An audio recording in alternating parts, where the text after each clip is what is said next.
I'm Dan Gookin, author of these books on Word, and here's today's Word tip. Here's something that may freak you out. The document title says Compatibility Mode. Don't freak out. Compatibility Mode appears when you open a Word document saved in an older file format. That's all. And you can fix it too. Word's document file formats have evolved over the years. The original format had the doc file name extension.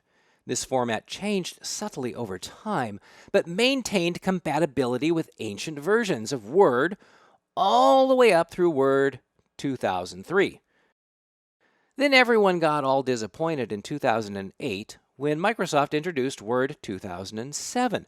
Now, not only did this newfangled version of Word sport a fancy new interface that no one loved, but it had a new document file format, docx. Not an evil comic book villain, docx is an archive format, secretly a zip file, that compresses a Word document and stores all sorts of bonus goodies. Then, around Word version blah-de-blah, the docx file format was improved upon. Older Word documents that lacked these improvements can still open in Word, even as older doc files can, but only in compatibility mode. Now you know.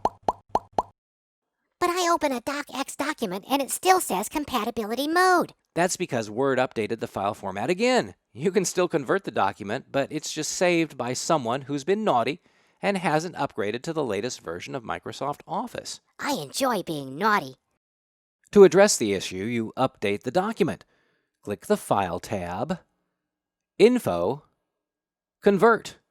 Click OK without reading the message, and you're done. Save the document and it's refreshed to the latest version of Word automatically. No more compatibility mode. That's it? That's it. But what if I want to save my documents in an older format? Well, just don't. But my friend Peanut, Enjoy my books for both learning and recreational purposes.